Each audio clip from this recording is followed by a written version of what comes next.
La disparition de Philippe Bouvard continue de susciter de nombreux hommages. Très proche de l'animateur, Stéphane Bern a raconté leur relation particulière et révélé un souhait que son mentor nourrissait pour lui depuis des années. À 96 ans, celui qui avait traversé plusieurs générations de radio, de télévision et de presse s'est éteint, emportant avec lui une partie de cette mémoire française dont il était devenu, au fil des décennies, l'un des témoins les plus reconnaissables. Et depuis l'annonce de sa mort, les hommages se succèdent. Certains racontent l'homme public, d'autres évoquent le professionnel infatigable, d'autres encore se souviennent d'un compagnon de route, d'un patron de micro, d'un maître ou d'un ami. Mais le témoignage de Stéphane Bern possède une résonance toute particulière, parce qu'il révèle une relation intime, presque filiale, et surtout un rêve que Philippe Bouvard avait longtemps nourri pour celui qu'il considérait comme son fils spirituel. Lorsque Stéphane Bern apprend la disparition de Philippe Bouvard, ce n'est donc pas seulement une figure emblématique de la radio française qui disparaît à ses yeux. C'est un homme qui a compté dans sa vie, un homme dont les conseils ont accompagné son parcours, un homme qui lui a transmis des réflexes, des principes et une certaine conception du métier. Avec des mots empreints à la fois de tristesse et de gratitude, Stéphane Bern a confié qu'il ressentait une immense peine, mais aussi une reconnaissance profonde. Philippe Bouvard était selon lui son maître, mais également une sorte de père spirituel, une formule qui dit beaucoup, car derrière les émissions, les audiences, les studios et les projecteurs, il y avait une relation fondée sur la confiance et l'affection. Ce qui frappe dans le témoignage de Stéphane Bern, c'est justement cette absence de distance. Philippe Bouvard n'était pas simplement pour lui une célébrité admirée depuis longtemps. Il était celui qui avait pris le temps de transmettre, celui qui avait observé son parcours, qui avait encouragé ses qualités et qui lui avait donné des conseils dont certains sont restés gravés dans sa mémoire. Une transmission d'autant plus précieuse qu'elle venait d'un homme qui connaissait intimement les exigences du métier, ses pièges, ses succès éphémères et ses longues heures de travail. Pendant des années, Philippe Bouvard avait bâti une réputation qui dépassait largement celle d'un simple animateur. Il était devenu une institution. Sa voix, son humour, son regard sur l'actualité et son art de faire parler les personnalités avaient marqué plusieurs générations d'auditeurs. Avec les grosses têtes, il avait surtout imposé un ton qui lui appartenait. Un mélange de culture, de malice, de provocation, d'ironie et de spontanéité. Il savait créer une atmosphère dans laquelle les invités pouvaient se dévoiler, parfois malgré eux, et où une simple remarque pouvait devenir un moment de radio mémorable. C'est précisément cet univers que Stéphane Bern a connu de près. Et lorsqu'il parle aujourd'hui de son ancien mentor, il ne décrit pas seulement un homme brillant. Il insiste sur sa gentillesse, sa générosité et sa bonté, des qualités que le public ne percevait pas toujours derrière le personnage médiatique. Car Philippe Bouvard avait cette particularité. Son personnage pouvait être mordant, son humour parfois caustique, son regard particulièrement acéré, mais ceux qui avaient eu la chance de franchir la frontière entre l'antenne et la vie privée découvraient un autre homme. Stéphane Bern veut précisément rappeler cette dimension. Derrière la légende, il y avait un homme profondément attentif aux autres, un homme qui répondait aux courriers, qui accordait de l'importance aux messages reçus, et qui considérait qu'une personne ayant pris le temps de lui écrire méritait à son tour une réponse. Ce détail peut sembler anodin. Il ne l'est pas. Il révèle une conception presque ancienne de la relation humaine, à une époque où les échanges sont devenus instantanés et où l'on peut recevoir des centaines de messages sans jamais avoir le temps de répondre à chacun. Pour Philippe Bouvard, prendre le temps était pourtant essentiel. Prendre le temps de lire, prendre le temps d'écrire, prendre le temps de travailler, prendre le temps de préparer. Et surtout, ne jamais considérer qu'une réussite autorise à relâcher ses efforts. Stéphane Bern se souvient ainsi d'un homme dont le travail occupait une place considérable dans l'existence. Un véritable bourreau de travail capable de transformer chaque moment de la journée en occasion de préparer une émission, d'écrire quelques lignes, d'enregistrer, de réfléchir à une idée ou de construire la suite. Cette discipline explique peut-être en partie la longévité exceptionnelle de Philippe Bouvard. Il n'était pas simplement présent dans les médias, il semblait habiter son métier. Même lorsque les années passaient, même lorsque son corps devenait plus fragile, l'esprit demeurait en mouvement. Dans les dernières années de sa vie, les difficultés physiques avaient considérablement réduit son autonomie. Sa vue et son audition s'étaient fortement dégradées. Pourtant, selon Stéphane Bern, quelque chose demeurait intact. L'intelligence, la vivacité de l'esprit, cette capacité à comprendre et à analyser qui avait toujours fait la singularité du personnage. C'est là que le récit devient particulièrement émouvant. Parce que le public peut imaginer les difficultés des dernières années, mais Stéphane Bern invite à regarder au-delà de cette fragilité. Il refuse que l'on réduise Philippe Bouvard à un homme âgé et diminué. Il veut que l'on se souvienne de l'esprit brillant, du professionnel passionné, du journaliste qui n'avait jamais cessé de travailler et de transmettre. La maladie du corps ne devait pas effacer la force de l'esprit. Et malgré les années, malgré les difficultés, le lien entre les deux hommes n'avait pas disparu. Ils continuaient à correspondre. Quelques lettres, quelques messages. Des mots parfois très courts, mais suffisamment importants pour maintenir cette relation. Stéphane Bern raconte notamment qu'il continuait à lui envoyer des messages, y compris à l'occasion de son anniversaire. Ces gestes, devenus peut-être plus simples avec le temps, prenaient justement une valeur immense. Parce qu'ils prouvaient que la distance et les années n'avaient pas effacé la reconnaissance. Mais Philippe Bouvard n'avait pas seulement transmis des souvenirs à Stéphane Bern, il lui avait transmis une méthode, une manière d'aborder le métier, une manière de comprendre que l'animateur n'est jamais seul lorsqu'il prétend l'être. Parmi les conseils restés dans la mémoire de Stéphane Bern figure une formule particulièrement forte. Lorsque l'on manque de talent, il faut savoir s'entourer de personnes plus talentueuses que soi. Derrière cette phrase pleine d'humour se cache une véritable philosophie professionnelle. Elle suppose de connaître ses propres limites, de ne pas avoir peur de l'excellence des autres et de comprendre que la réussite collective peut être supérieure à la somme des talents individuels. Philippe Bouvard, qui avait lui-même travaillé avec d'innombrables personnalités, savait parfaitement combien une émission pouvait être transformée par les tempéraments qui la composent. Cette leçon, Stéphane Bern dit l'avoir conservée. Et elle résume peut-être aussi l'une des grandes forces de Philippe Bouvard. Savoir reconnaître les talents, savoir les faire émerger, savoir leur donner une place, savoir transmettre sans chercher nécessairement à écraser celui qui vient après. C'est probablement pour cette raison que son influence dépasse largement la durée de ses propres émissions. Des voix, des animateurs, des chroniqueurs et des personnalités ont grandi dans son sillage. Pourtant, au cœur de cette relation entre Philippe Bouvard et Stéphane Bern se trouve une révélation qui donne à l'hommage une dimension encore plus poignante. Car Philippe Bouvard avait un souhait très précis pour son protégé. Un rêve professionnel qui, à ses yeux, aurait constitué une forme de continuité naturelle. Il voulait voir Stéphane Bern lui succéder à la tête des grosses têtes.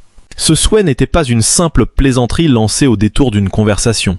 Stéphane Bern l'a décrit comme le vœu le plus cher de son maître. Une ambition qui témoigne de la confiance immense que Philippe Bouvard plaçait en lui. Imaginer Stéphane Bern prendre la relève, c'était, d'une certaine manière, imaginer que l'esprit de l'émission pourrait continuer à vivre à travers une personnalité qu'il avait lui-même accompagnée. Et pourtant, ce scénario ne s'est jamais réalisé. En 2014, lorsque RTL a dû choisir celui qui prendrait la suite de Philippe Bouvard à la présentation des grosses têtes, c'est Laurent Ruquier qui a été choisi. La décision a marqué un tournant majeur dans l'histoire du programme. Un nouveau visage, une nouvelle personnalité, une nouvelle manière d'occuper le fauteuil. Pour Stéphane Bern, le rêve de son mentor s'éloignait définitivement. Des années plus tard, il ne manifeste pourtant aucune amertume, au contraire. Son regard sur cette décision est étonnamment lucide. Il considère que RTL avait fait le bon choix en choisissant Laurent Ruquier. Et surtout, il refuse de s'imaginer comme celui qui aurait nécessairement dû prendre la place de Philippe Bouvard. Pourquoi ? Parce que la comparaison lui paraît impossible. Stéphane Bern l'exprime avec une formule d'une grande humilité. Il aurait été une pâle copie du maître. Cette phrase, à elle seule, révèle la profondeur de son admiration. Car il aurait pu raconter qu'il était destiné à lui succéder. Il aurait pu évoquer une occasion manquée, une injustice, ou un rendez-vous avec l'histoire qui n'aurait pas eu lieu. Il choisit exactement l'inverse. Il reconnaît le talent de Laurent Ruquier et, surtout, reconnaît l'unicité de Philippe Bouvard. C'est peut-être là que réside la plus belle dimension de son hommage. Stéphane Bern ne cherche pas à remplacer la légende. Il affirme qu'une légende ne se remplace pas. Philippe Bouvard avait créé un style. Il avait façonné un ton. Il avait installé une présence qui semblait presque impossible à reproduire. Son humour, son rythme, sa façon d'interroger les invités, ses réflexes, son immense culture et cette capacité à rebondir sur une phrase constituaient une signature. Succéder à un tel homme ne signifiait pas simplement occuper un fauteuil. Cela signifiait entrer dans une histoire déjà écrite par plusieurs décennies de radio. Le plus étonnant est que Philippe Bouvard, lui, semblait croire suffisamment en Stéphane Bern pour imaginer cette succession. Cela en dit long sur la relation qu'ils entretenaient. Le maître voyait en son élève quelque chose que celui-ci, avec le recul, refuse de surestimer. Là où Bouvard percevait peut-être un héritier, Berne préfère voir un homme différent, avec sa propre personnalité, son propre parcours et sa propre voix. Cette divergence entre le rêve du maître et la réalité de l'histoire donne au témoignage une émotion particulière. Philippe Bouvard souhaitait une continuité. La vie en a décidé autrement. Il souhaitait voir son fils spirituel s'installer à la place qu'il avait occupée pendant tant d'années. RTL a choisi une autre voie. Et Stéphane Bern, au lieu de regretter ce rendez-vous manqué, semble aujourd'hui accepter cette histoire avec une élégance qui ressemble finalement à l'enseignement de son mentor. Car rendre hommage à Philippe Bouvard, ce n'est pas nécessairement chercher à lui ressembler. C'est peut-être comprendre ce qu'il voulait transmettre. Travailler, observer, écouter, répondre, s'entourer de personnes talentueuses, ne jamais cesser de préparer la prochaine émission. Et surtout, ne jamais considérer le succès comme une raison de s'arrêter. Cette dernière caractéristique semble avoir marqué Stéphane Bern plus que tout. Il décrit Philippe Bouvard comme un homme incapable de véritablement décrocher. Pour lui, le travail n'était pas seulement une obligation professionnelle, il était une façon de vivre, une habitude quotidienne, une discipline presque viscérale. Même lorsque les circonstances auraient pu l'inciter à ralentir, il continuait à réfléchir, à écrire, à préparer. Cette énergie explique la place singulière qu'il occupe dans l'histoire des médias français. Peu de personnalités peuvent revendiquer une telle longévité, et encore moins une telle capacité à traverser les transformations du paysage médiatique sans perdre leur identité. Philippe Bouvard avait connu les grandes heures de la presse, les bouleversements de la radio, l'âge d'or de la télévision, l'arrivée de nouvelles générations d'animateurs et la transformation radicale des habitudes du public. Il avait vu le monde médiatique changer autour de lui. Mais il avait conservé quelque chose qui ne dépendait ni d'une mode ni d'une technologie. Une voix. Une voix reconnaissable. Une voix qui pouvait provoquer le sourire, l'ironie, parfois la controverse, mais qui ne laissait jamais indifférent. Et c'est précisément cette voix que les hommages actuels tentent de retrouver. Laurent Ruquier a évoqué leur relation avec ses nuances, rappelant qu'elle n'avait pas toujours été simple. Amanda Lear a de son côté raconté combien Philippe Bouvard avait compté dans une étape importante de sa carrière. Ces témoignages sont différents, parfois même contrastés, mais ils dessinent ensemble le portrait d'un homme qui a profondément influencé ceux qui ont croisé son chemin. Avec Stéphane Bern, le récit prend une tonalité presque familiale. Il y a le journaliste, il y a l'animateur, il y a le maître. Et il y a le père spirituel. Cette dernière expression est probablement celle qui permet de comprendre pourquoi la disparition est si douloureuse pour Stéphane Bern. Perdre une personnalité que l'on admire est une chose, perdre quelqu'un qui vous a aidé à devenir celui que vous êtes en est une autre. Dans ce type de relation, la disparition ne fait pas seulement disparaître un visage du paysage médiatique. Elle crée un vide dans une trajectoire personnelle. Philippe Bouvard avait contribué à façonner Stéphane Bern. Il lui avait offert des conseils, de la confiance, des encouragements et une forme de reconnaissance. Il avait vu en lui un potentiel. Il avait peut-être aussi projeté sur lui une partie de son propre héritage. Et quelque part, son souhait de voir Stéphane Bern prendre la tête des grosses têtes apparaît comme une dernière preuve de cette confiance. Un rêve qui n'a pas abouti. Une succession qui ne s'est jamais produite. Une page qui n'a jamais été écrite comme il l'avait imaginé. Mais peut-être que l'héritage de Philippe Bouvard ne se mesure pas à l'identité de celui qui a occupé son fauteuil. Peut-être se mesure-t-il plutôt à tous ceux qu'il a inspirés, à toutes les personnes auxquelles il a donné une chance, à tous les professionnels auxquels il a transmis une règle, un conseil ou simplement l'envie de continuer. Stéphane Bern, lui, garde précieusement ses enseignements. Et parmi eux, cette conviction qu'un bon professionnel doit savoir reconnaître les qualités des autres. Une leçon particulièrement forte dans un milieu où les égos peuvent rapidement prendre toute la place. Philippe Bouvard, malgré son immense carrière, semblait avoir compris qu'un programme ne vit que par ceux qui le composent. Il savait également que la fidélité se mesure dans les petits gestes. Répondre à une lettre, envoyer un message, ne pas oublier une date importante, maintenir le contact lorsque la carrière, les années ou la maladie pourraient facilement servir d'excuse à l'éloignement.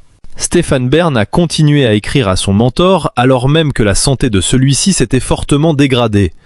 Quelques mots parfois, un message pour un anniversaire, des signes simples mais qui prennent aujourd'hui une dimension bouleversante. Car ces derniers échanges étaient peut-être, sans qu'il le sache vraiment, les derniers fils d'une histoire commencée des années auparavant. Une histoire entre deux hommes séparés par une génération, mais réunis par la même passion de la radio, de la culture, du public et du travail bien fait. Philippe Bouvard avait 96 ans. Une vie longue, dense, remplie de rencontres, de succès, de débats, de rires et de souvenirs. Mais au-delà du chiffre, c'est l'intensité de cette existence qui impressionne. Il ne s'était jamais contenté d'être présent. Il avait voulu laisser une empreinte. Et cette empreinte est aujourd'hui partout. Dans les souvenirs des auditeurs, dans les voix de ceux qui lui ont succédé, dans les carrières de ceux qui l'a accompagné, dans les phrases que ses anciens protégés continuent de citer, dans cette manière de faire de la radio un rendez-vous presque intime, et dans le cœur de Stéphane Bern, qui ne parle pas seulement d'un grand animateur disparu, mais d'un homme qu'il appelait son maître et son père spirituel. Il y a quelque chose de profondément symbolique dans ce dernier souhait de Philippe Bouvard.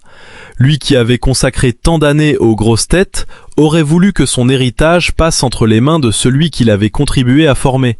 Il avait imaginé une continuité, il avait rêvé d'une transmission directe. Mais la télévision et la radio ont leur propre logique, leurs propres décisions, leurs propres rendez-vous manqués. Le fauteuil est donc revenu à Laurent Ruquier. L'histoire aurait pu s'arrêter là. Mais elle ne s'arrête pas avec une succession administrative ou une décision de programmation. Parce que l'héritage véritable ne se décide pas dans un bureau. Il se construit dans les mémoires. Et si Stéphane Bern n'a jamais présenté les grosses têtes comme Philippe Bouvard l'avait espéré, il a emporté avec lui quelque chose de beaucoup plus précieux. Les leçons de celui qui croyait en lui. Aujourd'hui, lorsqu'il évoque son mentor, il ne revendique pas une place qui aurait dû être la sienne. Il ne cherche pas à réécrire le passé.